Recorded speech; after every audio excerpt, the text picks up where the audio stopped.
Hi hello ನಮಸ್ಕಾರ. ಎಲ್ಲರೂ ಹೇಗಿದ್ದೀರಾ? ಎಲ್ಲರೂ ಚೆನ್ನಾಗಿದ್ದೀರಾ ಅಂತ ಭಾವಿಸ್ತೀನಿ. Welcome to my YouTube channel. ಇನ್ನು ಯಾರ್ಯಾರು ನನ್ನ ಚಾನಲ್ಗೆ ಸಬ್ಸ್ಕ್ರೈಬ್ ಆಗಿಲ್ವೋ ದಯವಿಟ್ಟು ಸಬ್ಸ್ಕ್ರೈಬ್ ಆಗಿ ಅಂತ ಹೇಳ್ತಾ ನಾನಿವತ್ತು ಸಿಂಪಲ್ ಟೇಸ್ಟಿಯಾಗಿರೋ ಪಾಲಕ್ ದಾಲ್ನ ಮಾಡ್ತಾಯಿದ್ದೀನಿ. ತುಂಬಾ ರುಚಿಯಾಗಿರುತ್ತೆ. ಲಂಚ್ಗೆ ಪರ್ಫೆಕ್ಟ್ ಆಗಿರೋ ದಾಲ್ ಅಂತಲೇ ಹೇಳ್ಬೋದು.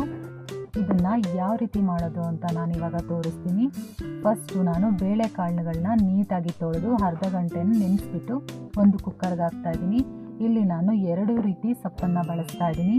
ಒಂದು ಪಾಲಕ್ ಸೊಪ್ಪು, ಒಂದು ಮೆಂತ್ಯ ಸೊಪ್ಪು ಕಟ್ ಮಾಡಿ ಹಾಕ್ತಾಯಿದ್ದೀನಿ. 4 ಟೊಮೆಟೊ, ಒಂದು 5ರಿಂದ 6 ಹಸಿಮೆಣಸಿನ್ಕಾಯಿ, 1 ಗೆಡ್ಡೆ ಬೆಳ್ಳುಳ್ಳಿನ ಈ ರೀತಿ ಬಿಡಿಸಿ ಹಾಕ್ತಾಯಿದ್ದೀನಿ. ಅರ್ಧ ಸ್ಪೂನಷ್ಟು ಅರಿಶಿನ ಸೇರಿಸ್ತಾ ಇದ್ದೀನಿ. ಅದು ಬೇಯೋದಕ್ಕೆ ಎಷ್ಟು ಬೇಕೋ ಅಷ್ಟನ್ನು ನೀರನ್ನು ಹಾಕಿ ಕುಕ್ಕರ್ ಮುಚ್ಚಳನ ಮುಚ್ಚಿ ಒಂದು 2ರಿಂದ 3 ವಿಜಲ್ನ ಕೂಗಿಸ್ಕೊಳ್ಳೋಣ. ಅದು ಚೆನ್ನಾಗಿ ಬೆಂದರೆ ಸ್ಮ್ಯಾಶ್ ಮಾಡೋದಕ್ಕೂ ಈಸಿ ಆಗುತ್ತೆ.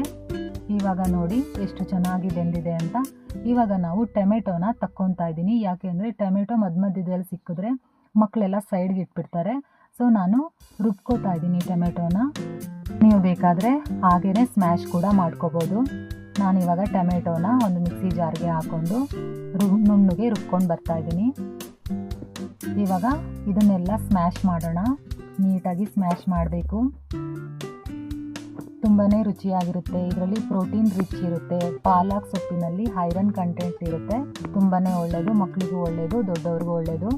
ಇವಾಗ ನಾನು ಒಲೆ ಮೇಲೆ ಒಂದು ಪಾತ್ರೆ ಇಟ್ಟಿದ್ದೀನಿ. ಪಾತ್ರೆಗೆ ಸ್ವಲ್ಪ ಎಣ್ಣೆ ಹಾಕ್ತಾ ಇದ್ದೀನಿ.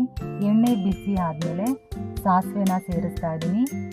ಸ್ವಲ್ಪ ಜೀರಿಗೆನ ಹಾಕ್ತಾ ಇದ್ದೀನಿ. ಸ್ವಲ್ಪ ಕರಿಬೇವನ್ನು ಹಾಕ್ತಾ ಇದ್ದೀನಿ. ಇವಾಗ ರುಬ್ಬಿರೋ ಟೊಮೆಟೊ ಪೇಸ್ಟನ್ನು ಕೂಡ ಸೇರಿಸ್ತಾ ಇದ್ದೀನಿ. ಇದು ಹಸಿ ವಾಸನೆ ಹೋಗೋವರೆಗೂ ಒಂದು 2 ನಿಮಿಷನ ಬೇಯಿಸ್ಕೊಳ್ಳೋಣ.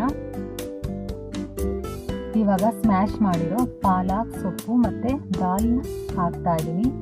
ಮಿಕ್ಸಿ ಜಾರ್ಗೆ ಸ್ವಲ್ಪ ನೀರನ್ನು ಹಾಕಿ ಸೇರಿಸ್ತಾ ಇದ್ದೀನಿ. ಇವಾಗ ಒಂದು ಸಲ ಚೆನ್ನಾಗಿ ಮಿಕ್ಸ್ ಮಾಡೋಣ. ರುಚಿಗೆ ತಕ್ಕಷ್ಟು ಉಪ್ಪನ್ನ ಹಾಕ್ತಾ ಇದ್ದೀನಿ. ತುಂಬಾ ಟೇಸ್ಟಿಯಾಗಿರುತ್ತೆ. ಮಧ್ಯಾಹ್ನಕ್ಕೆ ಪರ್ಫೆಕ್ಟ್ ಆಗಿರೋ ಲಂಚ್ ಅಂತಲೇ ಹೇಳ್ಬೋದು. ಇದನ್ನು ಅನ್ನದ ಜೊತೆಗೆ ಇವಾಗ ನಾನು ಸ್ವಲ್ಪ ಜೀರಿಗೆ ಪೌಡರ್ನ ಸೇರಿಸ್ದೆ. ಇದು ಅನ್ನದ ಜೊತೆಗೆ, ಚಪಾತಿ ಜೊತೆಗೆ, ಪೂರಿ ಜೊತೆಗೆ, ಪರೋಟ ಜೊತೆಗೆ ತುಂಬಾ ಟೇಸ್ಟಿಯಾಗಿರುತ್ತೆ. ಮಧ್ಯಾಹ್ನ ಊಟಕ್ಕೆ, ರಾತ್ರಿ ಊಟಕ್ಕೆ ಪರ್ಫೆಕ್ಟ್ ಆಗಿರೋ ಲಂಚ್ ಅಂತಲೇ ಹೇಳ್ಬೋದು.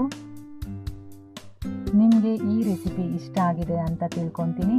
ಇಷ್ಟ ಆಗಿದ್ರೆ ಸಬ್ಸ್ಕ್ರೈಬ್ ಮಾಡ್ಕೊಳ್ಳಿ ಅಂತ ಹೇಳ್ತಾ ನಮಸ್ಕಾರ.